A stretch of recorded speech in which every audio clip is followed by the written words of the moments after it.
Всем доброго времени суток, с вами Папка Мир, и сегодня продолжение перезапуска игры Overlord. В прошлых сериях, если вы хотите узнать, что было в прошлой серии, переходите по ссылке в описании, и как на экране сейчас вылезет, и как бы посмотрите, что было в первой части, если вы вдруг не смотрели. Ну а потом переходите обратно сюда и досматривайте. Кузница находится, получается,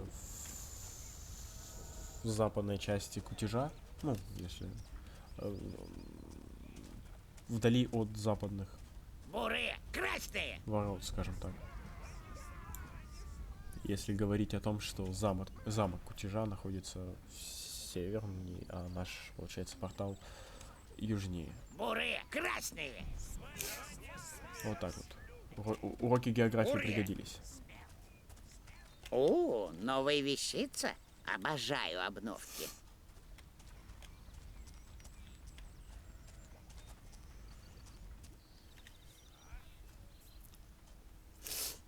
Полурослики! Закрыть ворота! Блин. Трусы! Скорее нужно найти другую дорогу, а потом решим, как покарать этих глупых крестьян.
Извиняюсь, если... Заранее, точнее, извиняюсь, если будут слышны мои схлюпывания. Я просто приболел и очень сильно извиняюсь, что это слышно, как я шмыгаю носом.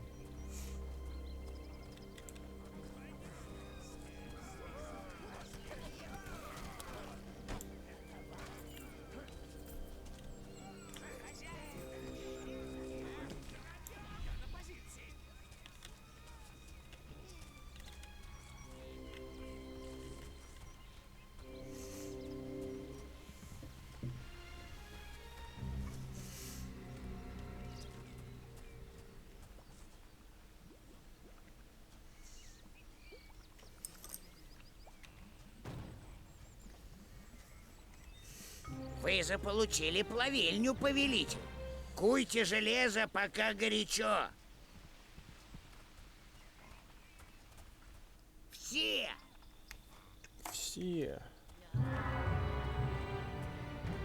Темнолесье некогда было наполнено магией эльф. Животные и растения жили в гармонии под сенью листьев и на берегах светлых прудов. Теперь тут сыро, темно и страшно. И мне нравится, как они преобразили свой лес. Ну, неплохой сделали. Кто ступает по нашим некогда цветущим землям?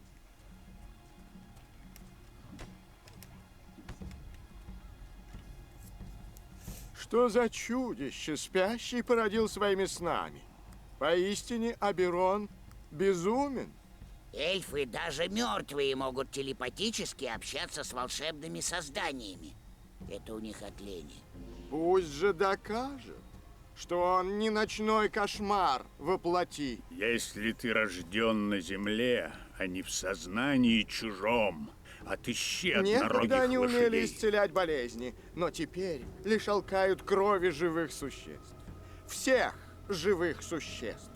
Крови! Крови! Ура! Избавьте их от страданий и возвращайтесь. Лишь тогда мы поведаем вам о несчастьях темнолесья. Ой, чтобы не проливать кровь, нужно пролить кровь. Да-да-да, где-то мы это уже слышали. Никчемные пони-переростки.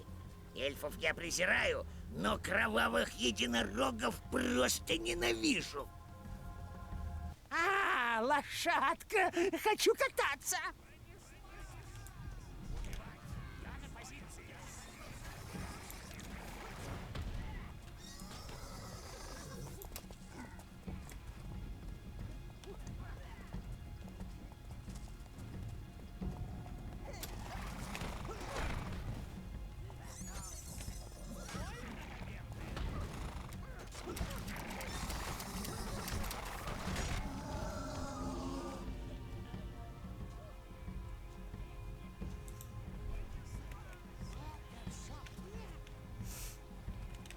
Оп, рог единорога.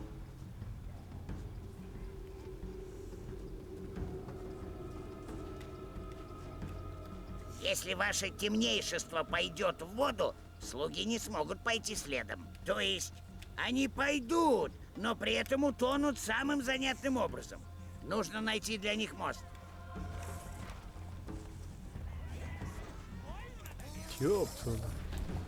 Всех красных мне положила.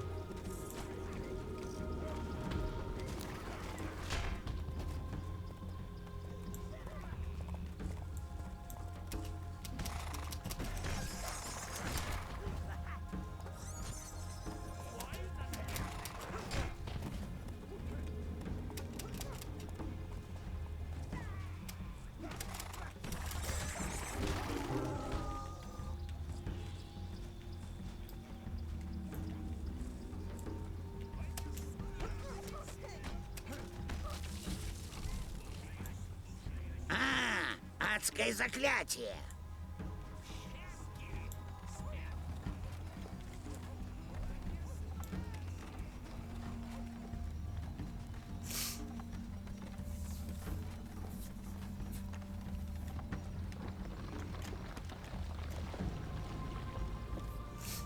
Вот так вот.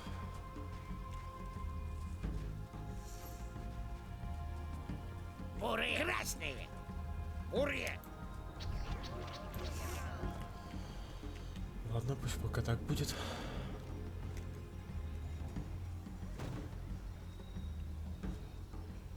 Заклятие гнева плеснет прихвостням скипидарчику под хвост и улучшит их здоровье и броню. Хозяин барин. О, чудовища побеждены! Увы, это лишь тонкий лучик света в нашем царстве мрака. Слушайте лес. Его печаль многое расскажет вам.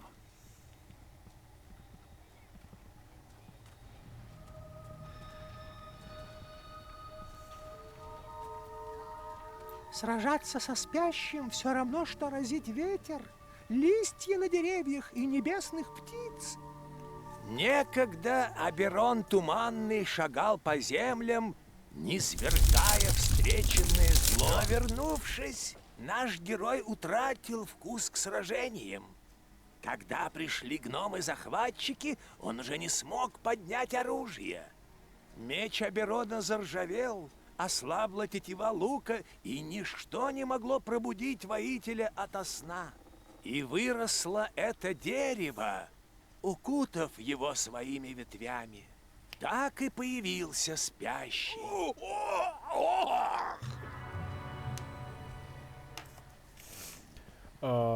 Аберон придал форму своим худшим снам. Они и изгнали захватчиков. Аберон. Красивое имечко. Этот эльф обзавелся неплохим щитом, повелитель. Дома ему и корни помогают.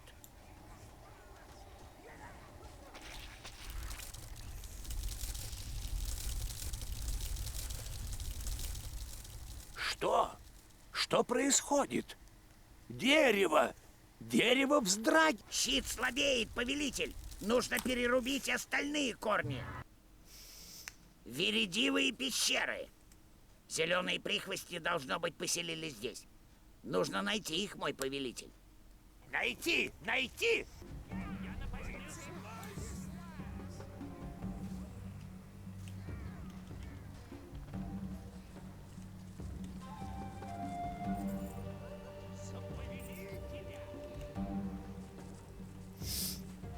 Ну, взяли и понесли.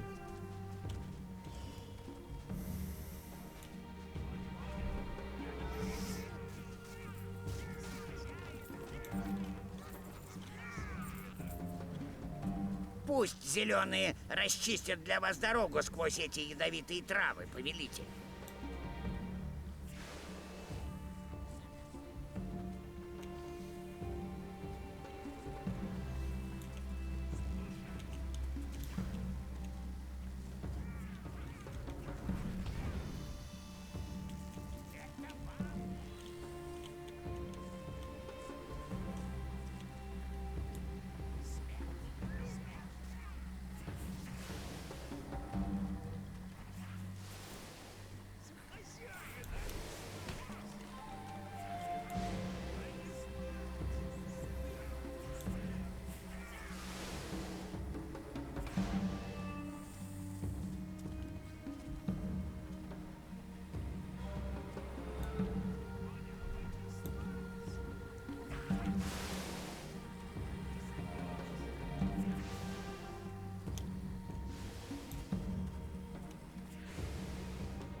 Тоже не будут обучать, как сражаться.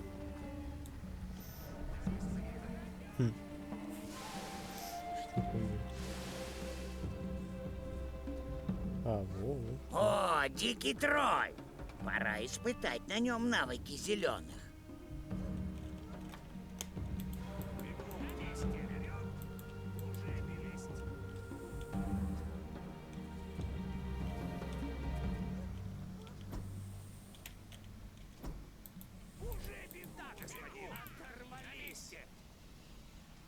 Дикий тролль!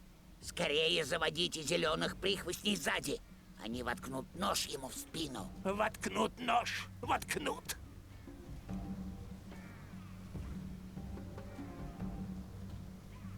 Господин, зеленых неплохо бы промуштровать.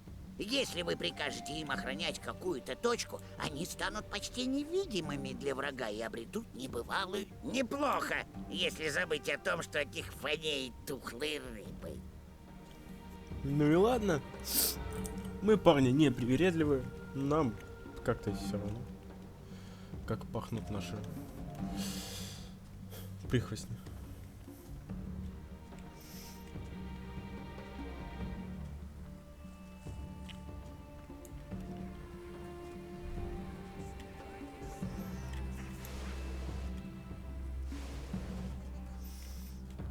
Ну вот и все.